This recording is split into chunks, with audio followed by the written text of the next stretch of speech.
When my husband found out that I couldn't inherit my father's money, he started yelling. What? You can't get any of his money? If that's the case, I don't want to be with you anymore. I want a divorce right now. After that, I got back at my husband and my sister, who married each other right away. My name is Chloe. I'm a 32-year-old office worker, and I've been married to my husband George for 2 years. I met George through a relative, and we got married. My family had some money, but since we were the only daughters, my relatives worried about who would take over. They introduced me to George, saying it would be fine for him to join our family. My husband George didn't officially join our family, but he started living with me at my parents' home. My mother passed away a few years ago, so it was just my father, my husband, and me living in my parents' house. My husband was very kind and treated my father well, so he seemed like a really good person. However, a relative who introduced him to me told me something worrying right before our marriage. I know it's strange for me to say this since I was the one who introduced George to you, but he's kind of obsessed with money, so be careful. I had already married him and was about to have a wedding ceremony, so it was too late to do anything about it. But I hadn't noticed any signs that he was obsessed with money, so I went ahead with the marriage. Even after getting married, I kept a close eye on my husband because of what I had heard. But I didn't see any signs of money obsession from him. However, he seemed to be interested in my father's money and would casually ask about it when he was having a drink with my father. My father was open about it, so I didn't worry too much. Another thing my husband was curious about was my younger sister. She is 5 years younger than me, and unlike me, who is calm, she is lively and outgoing with a vibrant social life filled with men. She doesn't look like me, and my husband was surprised when he first saw her. Your sister has a completely different vibe from you, Chloe, doesn't she? Seeing my husband fascinated by my beautiful sister, with her striking looks contrasting my plain and boring appearance, gave me mixed feelings. However, the relative who introduced me to George was worried that if I, being modest and plain-looking, couldn't get married, there would be no one to inherit after my family. I thought there was no need to worry because I had a beautiful sister. But later, I understood why that relative was worried. My father was very lenient with my sister, letting her go to college after high school and even to a vocational school after she graduated from college. My sister didn't have a particular goal. She just didn't want to work. On the other hand, my mother was strict with her, insisting she should get a job right after college. But my father overruled my mother and let her go to vocational school. After graduating from vocational school, my sister got a job at a company owned by a friend of my father's. But she quit after just 6 months. I was shocked by her excuse for quitting. I couldn't show my full potential at that company.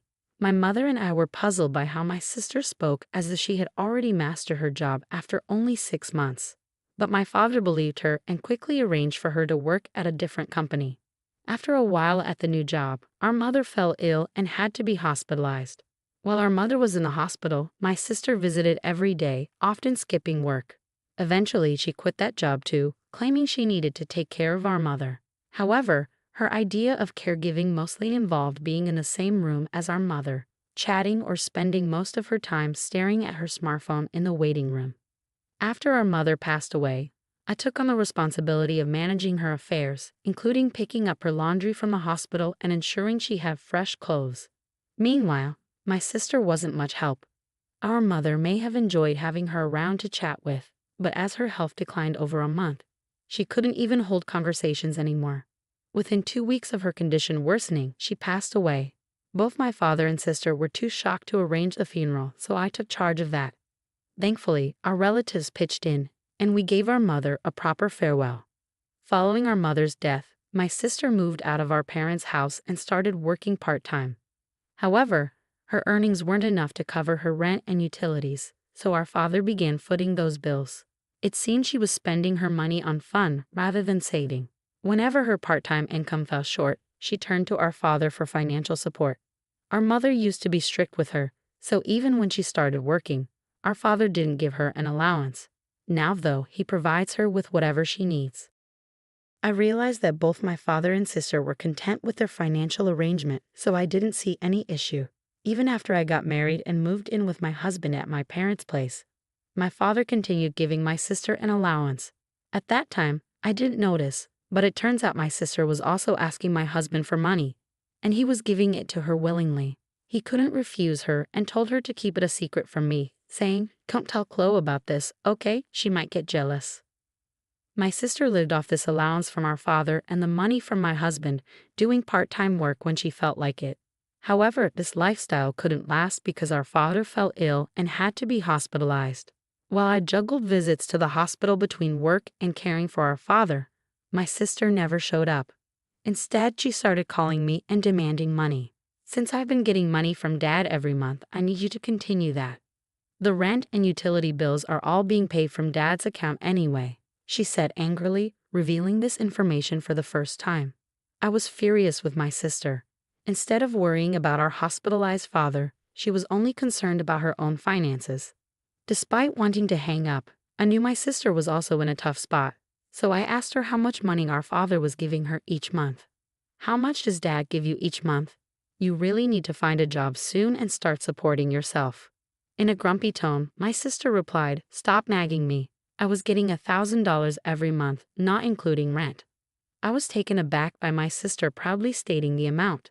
It made me worry that with such a substantial monthly allowance, she might lose any motivation to work seriously. I assumed our father would recover soon after his hospitalization, so I didn't see it as a major issue to keep supporting my sister financially. However, our father's condition suddenly took a turn for the worse, and I urgently reached out to our relatives. The doctor also informed me of his critical condition, leaving me deeply shocked.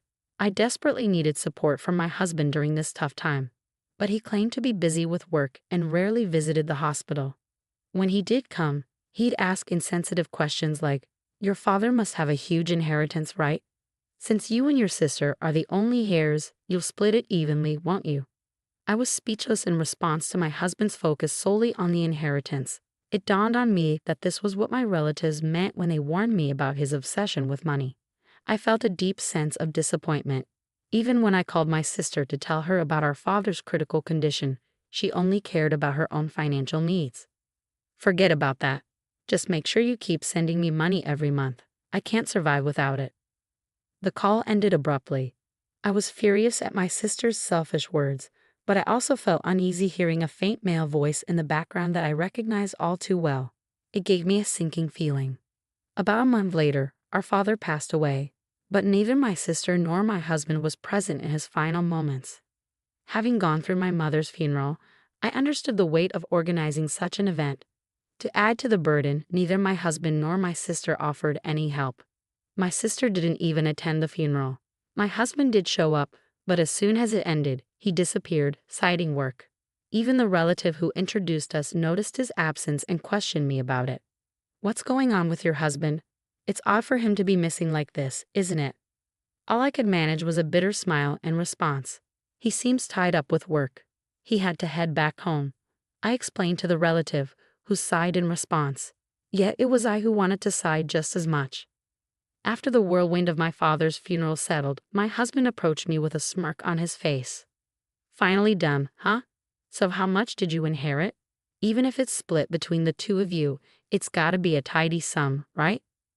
As warned by my relative before our marriage, it seemed my husband's mind was preoccupied with thoughts of my father's inheritance. Disheartened by his attitude, I replied casually, "My sister gets $100 million and I get nothing." I hadn't even spoken to my lawyer yet, and with the funeral just behind me, I hadn't sorted out my own emotions. Seeing my husband so eagerly discussing the inheritance made me feel like laughing out loud in disbelief. Without missing a beat, my husband erupted. "What? You can't inherit any of his assets? In that case, I have no reason to stay with you. Let's get a divorce right away." Feeling similarly, I shot back, "Fine, let's do it. You married me for my father's inheritance in the first place, didn't you? I'll divorce you." As I said this, I handed him the divorce papers I had already prepared.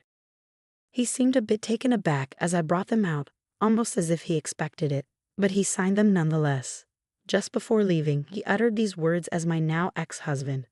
"I'll divorce you since you have no inheritance and marry your sister Emily to get the $100 million. Despite that, I promptly filed the divorce papers, severing ties with my deceitful husband. The next day, it seemed he had already submitted a marriage certificate with my sister. A few days later, I received a call from him. Still believing his delusion, he shouted, "When are we starting the inheritance process? Get Emily her $100 million as soon as possible." I had been expecting his call. I didn't want to be the one reaching out to him, as he had left our home on his own. I responded in a composed, business-like tone. "Let's discuss it at my place this Sunday. I'll be prepared for the proceedings." My ex-husband, believing he was about to cash in on an inheritance, hung up the phone with joy. Little did he know, I eagerly anticipated his reaction when he learned the truth.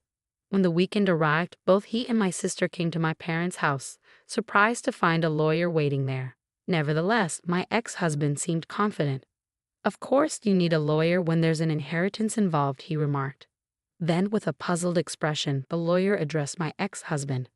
"Before we discuss the inheritance, there's the matter of property division that your ex-wife has brought against you." The lawyer proceeded to show my ex-husband a series of photos, images capturing him leaving my sister's house on specific dates clearly marked. Addressing him firmly, the lawyer continued, "These photos serve as evidence of your affair prior to the finalization of the divorce. You will need to comply with the terms of the property division settlement." I had overheard my ex-husband discussing the inheritance on the phone with my sister, prompting me to instruct my lawyer to investigate his infidelity. Perhaps thinking I was preoccupied with my father's funeral, my ex-husband and sister had been meeting almost daily at her house, providing ample evidence for my case. Both were taken aback when the conversation shifted from inheritance to their affair. But my ex-husband quickly composed himself and countered, "Property division is nothing compared to the $100 million inheritance. I'll settle it immediately." As the lawyer presented the documents, my ex-husband, still speaking with arrogance, signed them without hesitation. Once confirmed, I calmly informed him, "Enjoy your life with my sister, who gets nothing from inheritance. Since you've signed, I'll ensure the property division is enforced." Upon hearing she inherited nothing, my sister exclaimed, "What? Why do I get nothing? I'm supposed to receive $100 million. My ex-husband also turned red and shouted, "There's no way, there's no inheritance. I won't let you take it all." The lawyer intervened calmly, addressing their anger. "Emily is actually the biological child of Chloe's late mother from a previous relationship and was never formally adopted by Chloe's late father. Therefore, Emily, you cannot inherit your father's estate." I also explained to my bewildered sister, "When our parents remarried, Emily, you were about 1 year old. You probably don't remember, but I recall it vividly. I was 6 years old at the time and was thrilled to suddenly have a sister. Never did I imagine that this same sister would end up taking my husband. Our parents, both burdened with young children from previous marriages, aimed to strike a balance between us when they remarried and began parenting together. My mother loved me as her own daughter, and my father cherished you, Emily. Perhaps he spoiled you more because you weren't his biological child, being overly cautious." Despite both of them remarrying with children, my mother, suspected by some relatives of being interested in my father's assets, chose not to officially adopt you.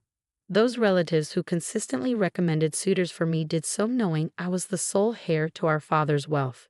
If our parents had had a child together, things might have been even more complex. But fortunately or unfortunately, they didn't. Perhaps they avoided having more children to prevent future inheritance disputes. Now understanding that my father had been financially supporting my sister even into her adulthood because he couldn't leave her his inheritance, I realized the extent of their relationship. Like my sister, I also hadn't been formally adopted by my mother, but it never affected how we saw each other. It seemed our parents hadn't disclosed their remarriage to my sister, and today was the first time she learned the truth. As for my ex-husband, his face turned from red to pale as the situation sunk in. Not only was he not inheriting what he expected from my sister, but he was also facing a property division claim he had already signed off on. With a pale face, he asked me, was it a lie that my sister was getting $100 million and I was getting nothing? Suppressing a laugh, I replied, "Of course, it was a lie. It was my way of getting back at you for cheating on me. Besides, my father's estate was nowhere near $100 million, even though he was wealthy." Suddenly, my usually quiet sister erupted, "I've been shopping so much, thinking I'd inherit Dad's money. What about the support Dad was giving me until now? Will you take care of that, sis? You're married with a dependable husband now, so you don't need it anymore, right? Make George support you." She glanced at my pale ex-husband, but he shook his head. I can't do that. I also spent a lot, counting on the inheritance, and now with the property division, I'm stretched thin. With that, my ex-husband unexpectedly dropped to his knees before me, begging, Chloe, I'm sorry. It's all my fault. Please, can we reconcile? The lawyer, who had been packing up to leave, chuckled at the sight. Where had the arrogance he showed upon arrival gone? George, pleading on his knees like that, seemed utterly absurd. After our discussion, my ex-husband and sister left, and they divorced soon after. It seemed my ex-husband lost interest in my sister once he realized she wouldn't inherit anything. He mentioned property division, but since he had no assets, I arranged for him to pay from his monthly salary as advised by my lawyer, ensuring I received what was due. My sister, who lost our father's financial support, struggled to make ends meet with part-time work, but eventually faced overwhelming debts and declared bankruptcy. She moved out of her apartment, and I lost track of her whereabouts. My father's excessive support had made my sister dependent, hindering her ability to work seriously. Subsequently, my relatives began suggesting potential marriage partners for me as I lived alone in my parents' house. But I declined. I wanted to find a partner on my own terms, determined not to repeat the mistake of marrying someone like my ex-husband again.